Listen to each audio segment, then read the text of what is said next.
So నా పేరు Revanth Reddy sir. Revanth and Reddy. Super. So ఇక్కడ నేను హ్యాస్ విక్టింగ్గా వచ్చాను, ఎందుకంటే మా సొంత చెల్లి ఈసారి నీట్ ఎగ్జామ్ రాసింది. ఓకే. సో ఫస్ట్ May 3 రోజు నీట్ ఎగ్జామ్ అన్నారు.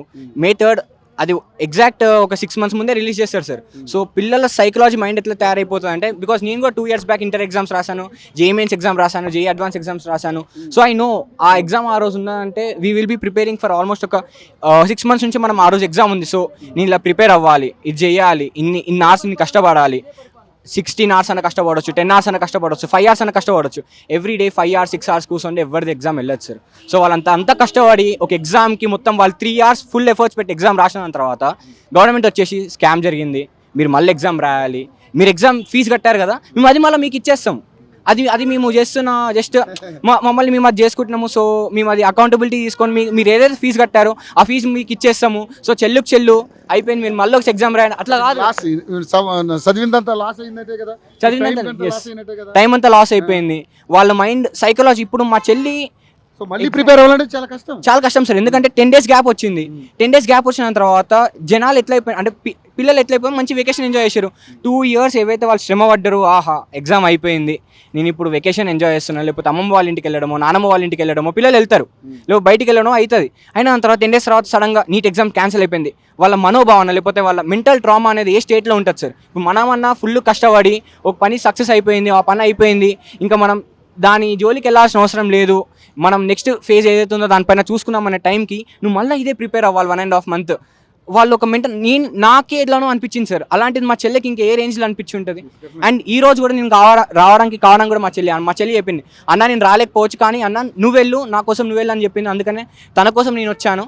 అండ్ మీరు ఒక ప్రశ్న అడిగారు సార్, ధర్మేంద్ర ప్రధాన్ గారు రిజిగ్నేషన్ ఇస్తే సమస్య సొల్యూషన్ అవ్వకపోయినా అతను తప్పు చేశారు. ఈజ్ ఇన్క్యాపబుల్ కాబట్టి అతను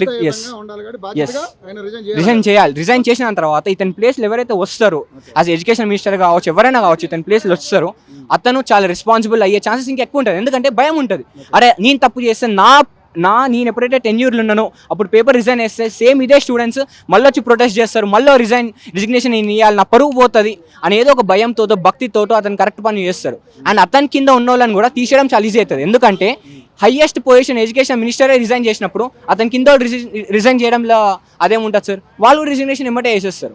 సో ఒక అకౌంటబిలిటీ సిస్టమ్ అనేది డెవలప్ అవుతుంది ఆటోమేటిక్గా. అందుకనే ధర్మేంద్ర ప్రధాన్ రిజిగ్నేషన్ అవ్వడం చాలా ఇంపార్టెంట్. అండ్ నిన్న దాకా బీజేపీ గవర్నమెంట్ అయినా కావచ్చు, ఇండియా గవర్నమెంట్ అయినా కావచ్చు, అండ్ ఎవరైతే ఈ ప్రొటెస్ట్కి స్టూడెంట్ ప్రొటెస్ట్కి నాట్ పొలిటికల్ ప్రొటెస్ట్గా స్టూడెంట్ ప్రొటెస్ట్కి ఎవరైతే అగెయిన్స్ట్గా ఉన్నారో వాళ్ళందరూ అన్నారు మన వాంచుక్ జీ ఒక చైనీస్ ఏజెంట్ అవ్వచ్చు, ఇదంతా యాంటీ నేషనలిస్ట్. అదే యాంటీ నేషనలిస్ట్ అయితే లేకపోతే నెగిటివ్ ఆయన చైనాకి దారిస్తాం అని చెప్పి మాట్లాడినటువంటి అంశాలు కూడా, ఎందుకంటే లడక్ నుంచి చైనాకి దారిస్తాను అలాంటి ఇష్యూస్ ఉన్నాయి కాబట్టి అది దేశ భద్రతకు ముప్పు కాబట్టి వాళ్ళు మాట్లాడుతున్నారు, దాని మీద గవర్నమెంట్ కూడా మాట్లాడుతుంది. ఎస్ సార్, గవర్నమెంట్ మాట్లాడారు. అట్లాంటప్పుడు నిన్న JP Nadda who is the ex president of BJP అన్న కావచ్చు, లేకపోతే ఇండియా అన్న కావచ్చు, అతను వెళ్ళి స్వయాన అరే మీరు తాగండి, దీన్ని మీరు నిలిచేయండి అంటే అతనే వెళ్ళి చెప్పినాక, సో ఈ బీజేపీకి ఎవరైతే సపోర్ట్ చేస్తున్నాడో, నేను బీజేపీకి అగెన్స్ట్ కాదు, కాంగ్రెస్కి అగెన్స్ట్ కాదు, బీఆర్ఎస్కి అగెన్స్ట్ కాదు, నేను ఓన్లీ వచ్చింది స్టూడెంట్ ప్రొటెస్ట్ కోసం యాజ్ ఎ విక్టింగ్గా చెప్తున్నాను. ధర్మేంద్ర ప్రధాన్ గారు ప్లీజ్ రిజైన్ చేయండి. మీ ప్లేస్లో ఎవరో ఒకరు ఒక మంచి ఐఏఎస్ ఆఫీసర్ అని రావచ్చు. ఎందుకంటే ఇప్పుడు నిర్మలా సీతారామన్ లోక్సభ నుంచి ఎన్నుకున్న ఆమె కాదు, లేకపోతే మన డిఫెన్స్ మినిస్టర్ లోక్సభ కాదు, వాళ్ళిద్దరు రాజ్యసభ నుంచి. అట్లాంటి ఎడ్యుకేషన్ మినిస్టర్ని కూడా మీరు రాజ్యసభ నుంచి, ఎందుకంటే we have very brilliant IAS officers. ఒక ఐఎఫ్ఎస్ ఆఫీసర్ ఉన్నారు, మన జయశంకర్ గారు ఉన్నారు, అతను ఒక IAS officer, is dealing with external ministers. అట్లాంటి వాళ్ళని ఒక ఐఏఎస్ ఆఫీసర్ను, ఐఎఫ్ఎస్ ఆఫీసర్ను, హూ ఈజ్ అకౌంటబుల్, ఎవరికైతే ఎగ్జామ్ ప్రెషర్ తెలుసో అట్లాంటి వాళ్ళని ఒక ఎడ్యుకేషన్ మినిస్టర్ పోస్ట్లో పెట్టండి.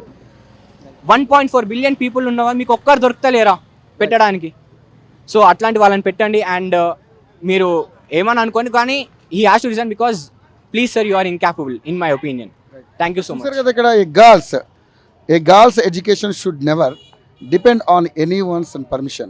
I am here to fight for my own future. అంటే వాళ్ళ ఫ్యూచర్ కోసం కష్టపడుతున్నటువంటి ఇలాంటి విద్యార్థుల భవిష్యత్తు మీద ఈ పేపర్ లీకేజీలతోటి ఒక రకమైనటువంటి తల్లిదండ్రుల మీద కావచ్చు, అదేవిధంగా చదువుకున్నటువంటి విద్యార్థుల మీద కావచ్చు పెనుభారం పడుతుంది, వాళ్ళ కాలం వృధా అవుతుంది, తర్వాత వాళ్ళ మైండ్ చాలా డిస్టర్బ్ అవుతుంది. సో ఈ లీకేజీల వల్ల తల్లిదండ్రులకే కాదు పిల్లలకి కాదు చాలా ప్రాబ్లమ్స్ క్రియేట్ అయ్యే పరిస్థితి కనపడుతుంది. సో గవర్నమెంట్ తక్షణమే దీని మీద ఒక నిర్ణయం తీసుకుని ముందుకు సాగాలి. దీనికి బాధ్యత వహిస్తూ ధర్మేందర్ ప్రధాన్ ఈరోజు రిజైన్ చేయాలంటూ కూడా వీళ్ళందరూ కూడా ముక్త కంఠంతో నినదిస్తున్నటువంటి పరిస్థితి. ఇక్కడే కాదు దేశవ్యాప్తంగా ప్రొటెస్టులు జరుగుతూ ఉన్నాయి. సో దీని మీద గవర్నమెంట్ అమ్మడే ఒక ప్రెస్ మీట్ పెట్టి దాని మీద ఒక సొల్యూషన్ కావాలి. ఓన్లీ వీడియో రిలీజ్ చేయడం కాదు, ప్రెస్ మీట్ కంపల్సరీ పెట్టాలని డిమాండ్ చేస్తూ ఉన్నారు. చూద్దాం ఏం జరగబోతుందో. Over to studio.